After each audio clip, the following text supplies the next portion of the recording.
Kejadian 2 ayat 18 berkata, Tuhan Allah berfirman, tidak baik kalau manusia itu seorang diri saja. Aku akan menjadikan penolong baginya yang sepadan dengan dia.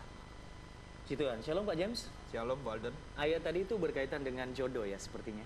Ya, begitu. Iya, seperti topik kita hari ini, sebab terlambat menikah. Begitu ya? Oh, Oke. jadi banyak yang terlambat nikah, Pak. Iya, betul. Apa penyebabnya? Selamat pagi pemirsa SBO TV. Saya Walden kembali hadir di layar kaca Anda dalam program Bincang Santai Solusi Rohani bersama Bapak Pendeta James Ong, Gembala Sidang GBI Muhammad Rajani. Dan hari ini ada sesuatu yang sangat spesifik, ayatnya sudah dibaca tadi, sebab-sebab terlambat menikah, apa saja. Dan kita akan membahasnya. Pak James, Ya. usia nikah yang ideal sebenarnya itu berapa? Kalau kita lihat secara umum. Kalau menurut medis ya, Walden kira-kira ya 20 lebih, 20 antara 20 30 itu. Usia ideal. Jadi ya. itu wanita paling sehat untuk melahirkan Alat reproduksi Iya. sudah siap begitu ya. Jadi kalau sudah usia 30 ke atas ini kan, kalau menurut medis kan ya banyak hal yang sudah mulai menurun, ya toh. Iya. Dan kita juga memikirkan kalau telat menikah itu nanti kita sudah berusia lanjut, anak kita masih Baby. masih kecil dan sebagainya. Iya, jadi gap atau rentang waktu usia itu sangat panjang antara anak dengan orang tuanya begitu ya. Oke. Iya, jadi dikatakan usia ideal mungkin lebih dipersingkat sudah dewasa begitu ya, sudah siap menikah ya, dan tidak di bawah umur begitu ya. Ya, ya. Seperti itu.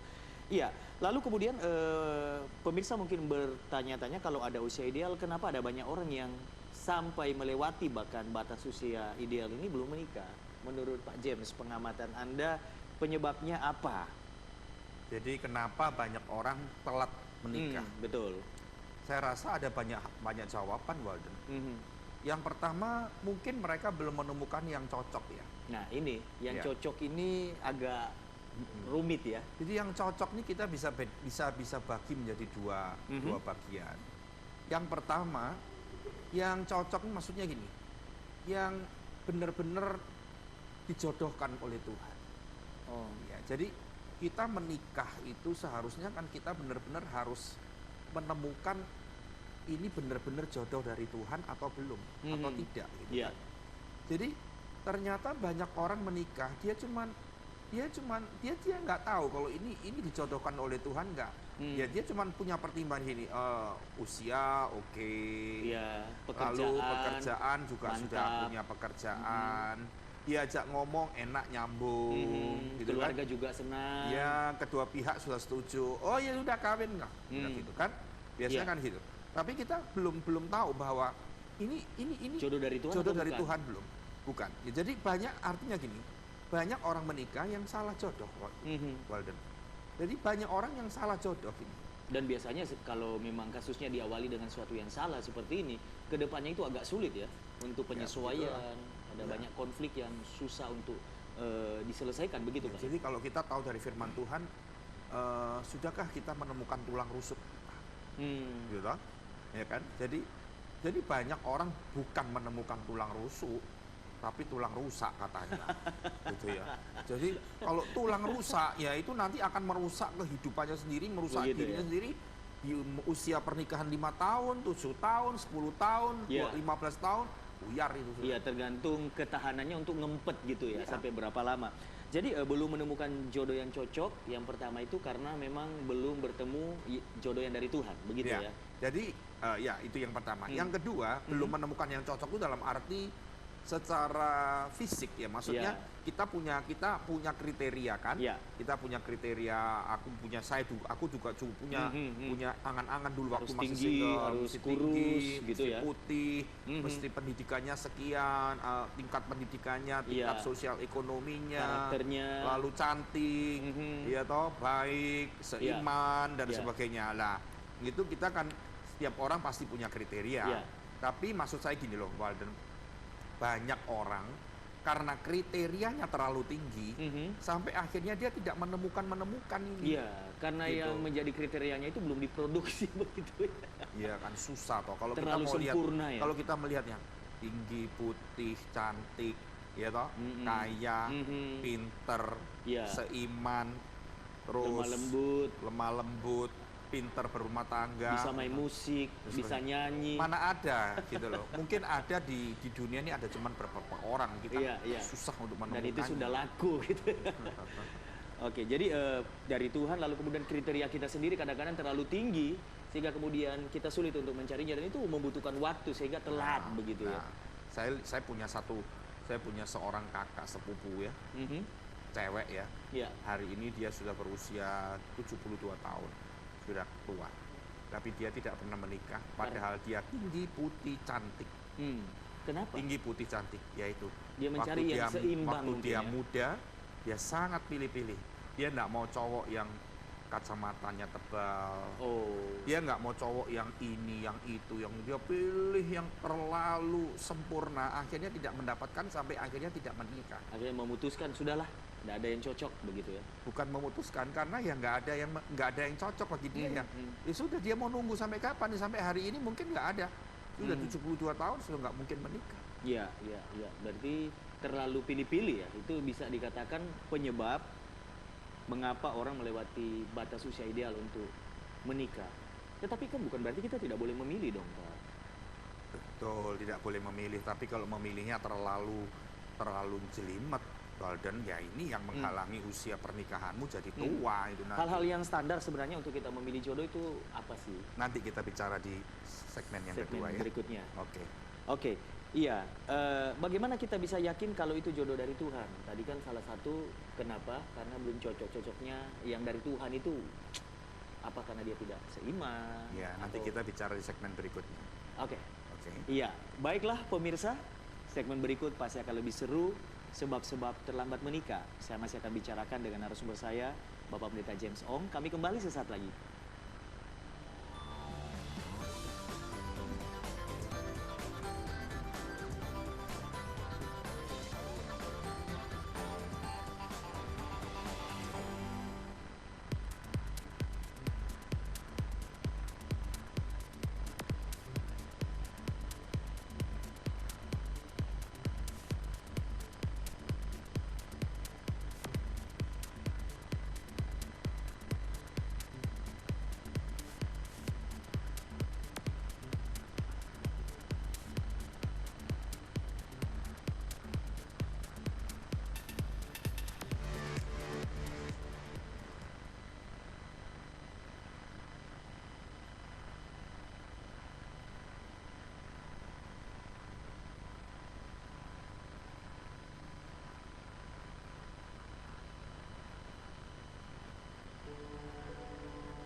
Ya, pemirsa SBO TV, Anda masih di Bincang Santai Solusi Rohani. Saya Walden, masih terus menemani Anda. Kita masih di segmen kedua, masih di seputar perbincangan sebab-sebab terlambat menikah. Bapak Pendeta James Ong, Gembala GBI Mamat Rajani menjadi narasumber kita pagi hari ini. Pak James, jodoh dari Tuhan, kriteria, itu kadang-kadang menjadi penghambat.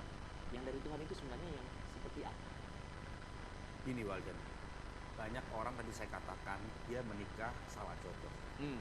Sebetulnya ya, perhatiin kata-kata saya. Sebetulnya Tuhan itu sudah menentukan untuk setiap kita itu punya satu orang jodohkan. Punya pasangannya. Ya, tulang rusuk yang hilang itu kan satu. Iya. Ya loh, sudah pas gini kan. Ya, enggak mungkin ada dua yang pas atau tiga yang pas gitu ya. Itu pasti punya orang gitu ya. Jadi artinya gini. Kalau kita benar-benar menikah dengan tahu bahwa ini yang pas, yang jadi jodoh dari Tuhan, ini benar-benar tulang rusukku.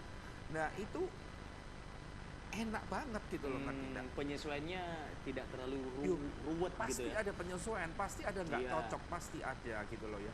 Pasti ada yang bisa konflik dan sebagainya. Beda-beda pendapat. Nah, tapi ternyata kalau itu memang dari Tuhan, itu sesuatu yang mudah untuk diselesaikan. Gitu.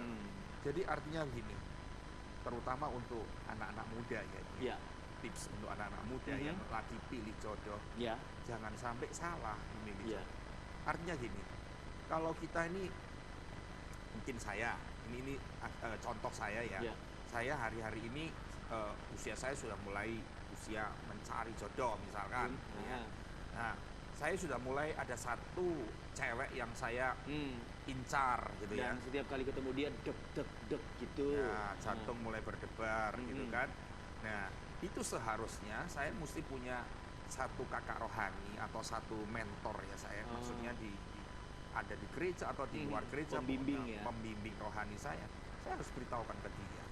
Bawa dalam doa bersama. Nah, lalu dia kasih konfirmasi ke saya melalui mentor saya itu, kakak rohani saya itu, pembina rohani saya itu. Dia kan lebih rohaninya bisa sudah lebih. Ya, karena orang jatuh cinta biasanya semuanya kelihatan indah ya. Sementara orang lain itu kan sangat ada katanya objektif. cinta itu buta. Ya. Jadi walaupun saya punya satu teman ya. Dia punya anak laki, teman saya punya anak pertama tuh cowok. Ya. Dia cakep, ganteng, dia toh, tubuhnya gagah, tapi dia ternyata jatuh cinta. Ya, dia belum pernah menikah, masih usia 20 lebih. Jatuh cinta dengan seorang janda, sudah punya anak besar, usianya sudah 40 tahun lebih. Separuh usianya dia. Gimana pun dia sudah cinta, buta semua. Orang tuanya kasih tahu, kamu salah, kamu nanti nyesel. Dia nggak pernah bisa melihat masa depan karena cinta itu membutakan segala-galanya, matanya dia gitu loh. Ya toh? Ya, tapi saya kembali lagi ke pokok pembicaraan kita tadi. Pertama kali kita harus sampaikan itu ke orang yang lebih rohani, membimbing kita, ya, supaya dia juga membantu kita untuk mengerti kehendak Tuhan dan mendapatkan jawaban dari Tuhan. Ini jodoh dari Tuhan enggak? Tapi kalau jodoh dari Tuhan, tandanya pasti seiman loh itu. Pasti seiman. Saya katakan, yang seiman belum tentu jodoh dari Tuhan. Tapi yang dari Tuhan pasti. Iya, nggak mungkin Tuhan jodohkan kita kepada orang yang berlain. Itu kan kita sesuaikan dengan firman Tuhan. Kalau pada akhirnya menjadi seiman? Ya, sebelum menikah. Ya tahu, sebelum menikah. Jangan kita selalu menikah, kita banyak pasangan yang seolah-olah dibohongi gitu ya. Oh iya nanti aku mau ngikuti, mau sama-sama kamu. Nanti. Akhirnya setelah menikah dia tolak itu. Dia larang sana sini. Itu menjadi masalah besar bagi keluarga itu.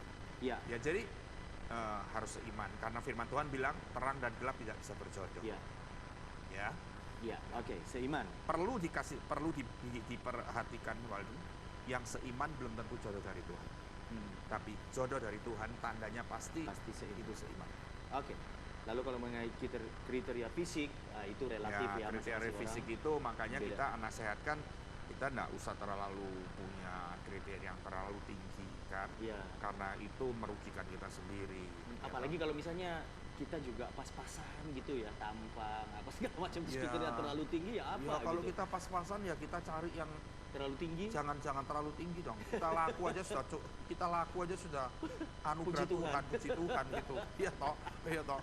Kalau aku misalkan sekolah aja SMP nggak lulus, iya toh. Aku nih secara sosial ekonomi aku nggak punya apa-apa, di bawah standar. Wajahku juga rata-rata gitu toh. Lalu aku cari yang S3, S2. Nggak nyambung nanti. Mateng. Iya toh. Lalu kita cari yang sosial ekonominya terlalu tinggi, terlalu berbeda jauh. Mungkin pikiran kita untuk merubah nasib kita. Tapi itu terlalu nyambung, enggak terlalu jauh berbeda gitu. Maksudnya kita harus mengukur juga ya. Mengukur diri kita toh. Kita harus supaya enak ke depannya. Kita harus tahu diri kan. Penyesuaiannya juga enggak sulit. Oke, tadi belum menemukan yang cocok, lalu kemudian terlalu pilih-pilih tadi ya. Dan yang berikutnya, tolong diperhatikan, orang tua itu wakilnya Tuhan. Oh, jadi wajib dimintai pendapat. Wah, jadi kalau kita melawan kehendak orang tua kita nggak dapat itu ya toh. Kita orang tua punya kehendak begini, kita melawan. Ya itu bukan sesuatu yang benar. Dan banyak itu anak yang melawan orang tua, akhirnya orang tua terserah kamu nikah. Aku nggak kasih restu, tapi dia tetap menikah, akhirnya hancur pernikahan. Oke, baik. Iya, pemirsa, orang tua adalah wakil Tuhan di dunia ini, dan untuk urusan jodoh tanya dan mohon doa restu mereka. Itu yang mengunci segmen kedua dan kita lanjut di segmen ketiga sesaat lagi. Tetap di Bincang Santai Solusi Rohani. Kami kembali sesaat lagi.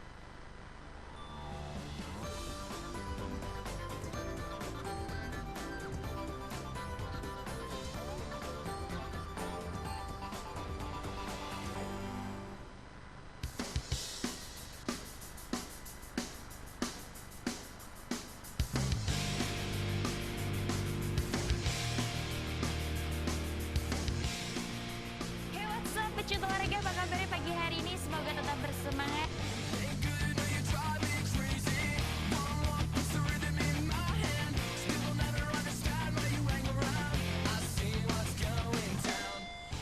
Selamat pagi dan salam update sport.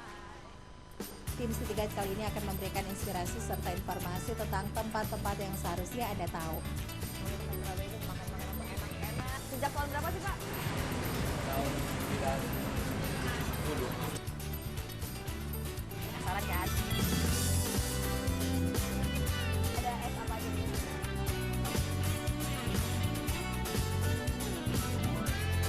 Ahmad Dhani pernah makan di sini. Bye-bye.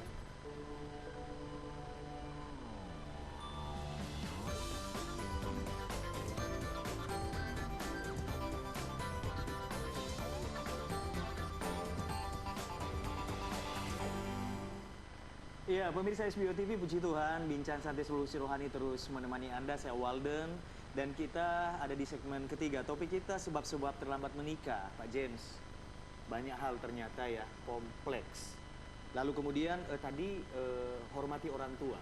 Wah, itu penting banget itu. Jadi orang tua yang menentukan jodoh kita. Itu firman itu. Bukan orang tua yang menentukan jodoh kita. Maksudnya Hmm. gini, konfirmasi dari orang tua sangat perlu. Iya. Pada akhirnya Dan merestui gitu dalam ya. dalam kondisi seperti zaman ini, banyak anak yang mengabaikan, Berontak gitu. berontak dan mengabaikan Nasihat. kata-kata orang tua dan nasihat orang tua. Itu salah besar. Hmm. Ingat ya, Walden, kalau dia menikah tanpa restu orang tua, pasti pernikahannya akan mengalami masalah. Hmm. Itu sudah pasti. Saya beberapa tahun yang lalu didatangi oleh seorang ibu gembala. Ibu gembala itu jauh lebih tua dari saya, Ya. tapi dia bisa curhat ke saya. Dia bilang begini, saya ini Pak menikah 30 tahun yang lalu waktu itu ya. Mhm. Dia bilang gini, 40 tahun yang lalu. Tanpa restu orang tua. Waktu itu saya menikah dengan suami saya, itu sampai orang tua saya panggil polisi. Ya. Dia jaga jangan sampai terjadi acara pernikahan. Tapi saya tetap jalan sesuai dengan kemauan saya. Hmm. Akhirnya orang tua tidak hadir dan sebagainya. Akhirnya singkat cerita, pokoknya intinya pernikahan itu tidak disetujui orang tua. Tapi terjadi. Dia mendapat suami itu seorang pendeta, seorang hamba Tuhan. Dikira kalau kita mendapatkan pendeta, seorang hamba Tuhan, kan Sudah pasti jaminan ya? jaminan mutu. Ya toh, pasti bahagia hidupnya. Ternyata selama pernikahan dia ngalami pendeta ini selingkuh terus dan mengkhianati dia terus sampai tua. Sampai dia sudah berusia 60 tahun itu tidak pernah berhenti. Dan ibu itu bilang ke saya, konseling ke saya. Dia bilang begini, ini akibat dari tidak ada restu dari orang tua dan saya melanggar itu. Ya, bagaimana dengan orang tua yang terlalu justru memiliki kriteria yang tinggi dibanding Ya, kita mesti tahu orang tua pun harus memilih jodoh untuk anaknya harus sesuai dengan prinsip-prinsip Alkitab. Nggak bisa ada melulu dengan kemauannya sendiri Ya. kan. Ya. Kadang-kadang kalau kita melulu dengan kekuatan kita sendiri, kemauan kita sendiri, kita jadi salah nanti. Betul. Gitu ya. Tapi sebagai seorang anak, Betul. kita Wajib ya. harus pesan kepada pemirsa hari ini, Walden, bahwa seorang anak harus menghormati dan menghargai orang tua, apalagi dalam hal memilih jodoh. Nggak Oke. bisa main-main. Baik. Ada poin berikutnya Pak, mengapa ada orang yang melewati usia ideal untuk menikah? Tadi kan terlalu pilih-pilih, lalu belum menemukan yang cocok. Ya, yang saya alami dalam kehidupan pelayanan saya, banyak orang konseling, dia tidak berani memilih jodoh, tidak berani menikah karena pernah trauma di masa lalu, Pengalaman buruk. pengalaman begitu buruk. ya? Ya, dengan pengalaman buruk ini, dia dikhianati oleh Pacar mungkin. pacarnya, ya, sampai akhirnya dia trauma untuk memulai pacaran dengan orang yang baru. Itu pertama. Ya. Yang kedua, dia trauma melihat kehidupan pernikahan orang tuanya yang tidak menjadi teladan. Terus tiap hari ya. Dia melihat sesuatu yang susah dalam pernikahan itu, ya, sesuatu yang negatif selalu terjadi. Dan dia berpikir lebih baik tidak menikah. Aku lebih baik tidak menikah. Kalau aku menikah, aku akan menjadi seperti itu. Nah, itu trauma. Ya. Tetapi kita tahu, Walden, bahwa Ya. trauma apapun, sedalam apapun, trauma selama apapun, kita Tuhan bisa sembuhkan. Ya. Gitu. Jadi nggak sampai ada jalan sampai buntu jalannya. Betul. Gitu. Sehingga Tetap kemudian ada trauma jalan. ini merampas begitu panjang waktu sehingga usia pernikahan ideal itu terlewatkan, baru Ya. dipulihkan udah terlambat. Jadi artinya gini, kalau memang ada seorang dua orang yang ditentukan oleh Tuhan untuk tidak menikah, oh, ada ya? dia menjadi single terus sampai matinya, sampai akhir hidupnya, ya itu oke Ada. lah. Itu pasti kita bisa menjalani dengan enjoy, dengan happy gitu ya. Saya Tapi tertarik Pak James. Itu yang dikatakan selibat kalau tidak salah ya. Memilih tidak menikah, begitu ya. memilih untuk tetap single. Single ya. Itu ada ya memangnya? Ada. Jadi dia memang memilih, dia sudah dengan pertimbangan yang matang dan dia dengan keputusan yang bulat, aku nggak menikah. Tapi dengan catatan dia menjaga hidup yang tetap kekudusan di hadapan Tuhan. Karena bukan tidak menikah karena tidak mau terikat dengan satu orang, lalu kemudian dia main sana seks sini dengan mana-mana, itu wah, itu lebih berdosa lagi. memilih tidak menikah tapi free sex, yaitu hidup dalam dosa, begitu Nah, ya. itu lebih parah lagi, ya, dan itu pasti tidak dikehendaki oleh Tuhan. Tapi kalau Tuhan menghendaki orang tersebut tidak menikah, dia benar-benar menghargai Iya.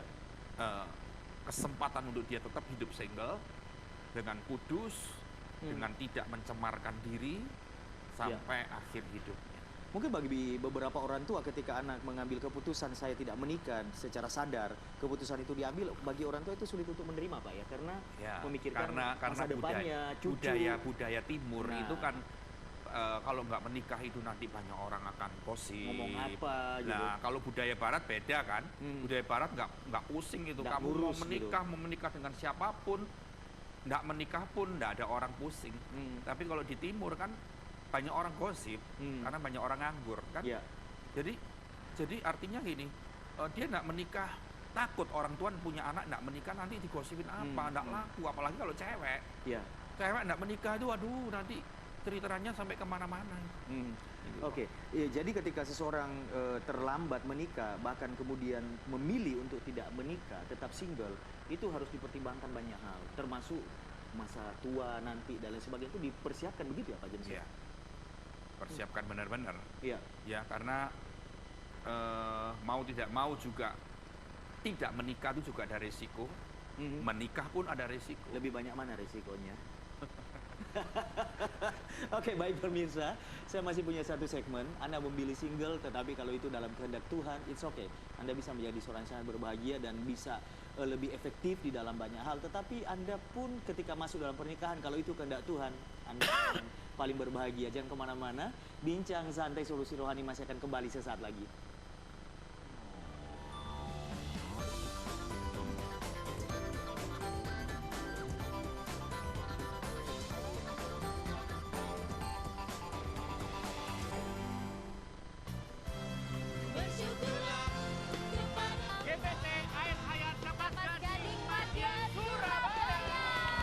Sudah berapa lama ya? Sudah kira Dari tahun berapa itu? aduh, saya di sana diajak anak-anak masih kecil.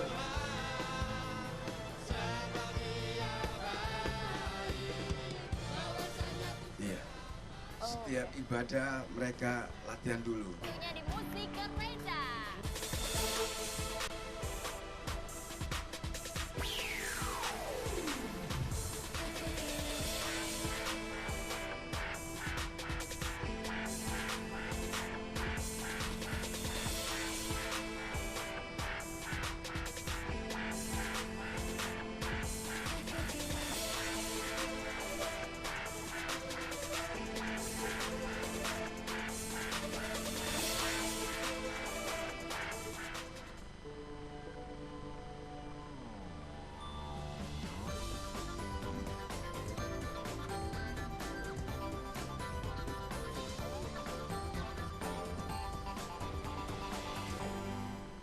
Pemirsa, menarik sekali apa yang kita bahas pagi hari ini dan saya percaya memberkati Anda, menginspirasi, kemudian memberi solusi sehingga ada rasa damai ketika Anda mengambil keputusan untuk merit maupun tidak, begitu ya.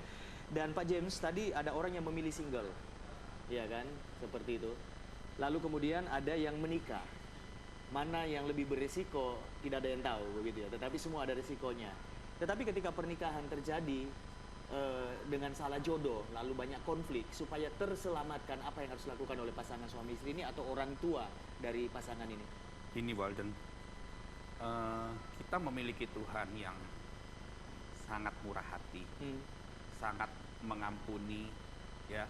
Jadi artinya gini, kalaupun dulu waktu saya menikah, saya tidak melibatkan Tuhan, dan saya memilih jodoh itu bukan dengan bersama Tuhan. Mungkin belum kenal Tuhan juga ya. Akhirnya saya pilih dengan kemauan saya sendiri, ternyata salah. Ternyata ini bukan jodoh dari Tuhan. Dan dalam keluarga pernikahan saya mengalami banyak badai, banyak konflik dan banyak hantaman badai yang begitu keras. Kalau orang di luar Tuhan, kiranya selalu pikirannya, oh cerai, bisa, cari kawin lagi. Siapa tahu Tapi kan firman Tuhan bilang, nggak boleh, nggak bisa. Apa yang sudah dipersatukan Tuhan tidak bisa ceraikan manusia. Jadi walaupun bukan dari Tuhan, tapi kalau sudah masuk dalam pernikahan tidak boleh. Tapi intinya gini loh, sampai pun kalau saya mengalami sebuah kesalahan besar di area itu, saya harus menghadapi semua kenyataan. Satu jalan yang Tuhan berikan pada saya. Saya datang kepada Tuhan. Yeah. Saya melalui seorang pembina rohani saya yang mengkonseling saya. Saya harus suami istri. Saya harus membuka hati saya. Dua orang satu pasangan ini masing-masing membuka hati supaya pembina rohani saya ini bisa memimpin saya untuk jalan yang benar. Artinya gini, Tuhan tetap bisa pulihkan kok. Ya. Tuhan tetap bisa. Masih ada harapan. Masih ada harapan dalam Tuhan. Bukan sudah tertutup jalan, bukan. Cuman saya mau katakan gini, ada waktu yang harus terbuang. Iya. Ada harga yang harus dibayar. Iya. Ya, misalkan ada sakit hati, ada luka sakit, batin. ada luka batin, dan ada kejatuhan ekonomi, ada kegagalan, ada masa depan anak-anak yang harus dikorbankan dan sebagainya. Tetapi ketika itu pulih, itu semua akan pulih. Ya, termasuk masa depan pernikahan saya pulih, masa depan anak-anak saya pulih. Cuman ada yang tertunda. Betul. Jadi ada pemulihan, ada harapan di dalam Tuhan Yesus Kristus. Nah, kalau saya lebih memilih untuk saya tidak harus bayar harga, buang-buang waktu, buang-buang yang tidak perlu saya lakukan seperti itu. Lebih baik saya dari awal saya pilih jodoh yang benar dari Tuhan. Untuk anak-anak muda yang sedang memilih jodoh, cari bibit yang bagus, jangan salah, supaya buahnya enak, daripada nanti setelah terjadi pernikahan lalu kemudian memang bisa dipulihkan, tapi kata narasumber saya tadi banyak waktu yang terbuang dalam ketidakbahagiaan, begitu Pak ya? Harga yang harus dibayar. Betul. Sedikit kesimpulan lalu kemudian kita berdoa. Kesimpulannya begini Walden, pemirsa yang dikasih oleh Tuhan, kita menikah atau tidak menikah, it's okay lah. Tapi kalaupun engkau menikah, temukan jodoh yang dari Tuhan. Kalaupun engkau tidak menikah, tetap jaga kekudusan sampai hari terakhir hidupmu di dunia, dan semuanya pasti indah di mata Tuhan. Dan jangan pernah lupa satu hal, ketika kita memiliki orang tua, hargai orang tua, hormati orang tua, dan dia sebagai wakil Allah di dunia yang suaranya juga harus kita pertimbangkan dan kita dengar. Kita akan berdoa bersama-sama, silakan Mas. Bapa, di dalam nama Yesus kami bersyukur pagi hari ini kami sudah memperbincangkan tentang sesuatu yang penting dalam kehidupan kami manusia. Bapa, kami percaya hari ini kalau ada pemirsa yang sudah menikah ataupun yang belum menikah yang menyaksikan program ini, Tuhan, hamba-Mu berdoa biar setiap pemirsa yang sudah menikah sekalipun, tetapi mereka sekarang mengalami banyak konflik, banyak masalah, dan banyak badai yang terjadi. Kami berdoa bukan perceraian menjadi jalan keluar mereka, tetapi tetap Engkau yang menjadi jalan keluar bagi mereka. Dan Engkau akan memberikan jalan yang terbuka, karena di dalam Tuhan selalu ada pemulihan, di dalam Tuhan selalu ada pengharapan. Dan kalau ada pemirsa yang hari ini menyaksikan program ini dalam kondisi yang masih single, Tuhan, biar mereka tidak salah memilih jodoh, tetapi mereka sungguh-sungguh memilih jodoh yang Tuhan kehendaki. Dan akhirnya hidup mereka, pernikahan, keluarga mereka menjadi pernikahan yang diberkati oleh Tuhan. Sampai anak cucu mereka diberkati oleh Tuhan. Kami berdoa untuk setiap pemirsa pagi hari ini. Di dalam nama Yesus, biar kasih Kristus selalu mengalir bagi setiap yang menyaksikan program ini. Dalam nama Yesus, haleluya, amin. Amin. Pak James, terima kasih. Sangat memberkati. Terima kasih. Iya, pemirsa, pernikahan adalah lembaga tertua yang pernah ada di dunia dan Tuhan sendiri yang membentuknya. Pernikahan diteguhkan di bumi tetapi dikokohkan di surga. Sebab itu, apa yang sudah dipersatukan oleh Tuhan tidak boleh diceraikan oleh manusia. Tuhan sanggup memulihkan segalanya menjadi baik. Saya Walden pamit, sampai jumpa. Tuhan Yesus memberkati.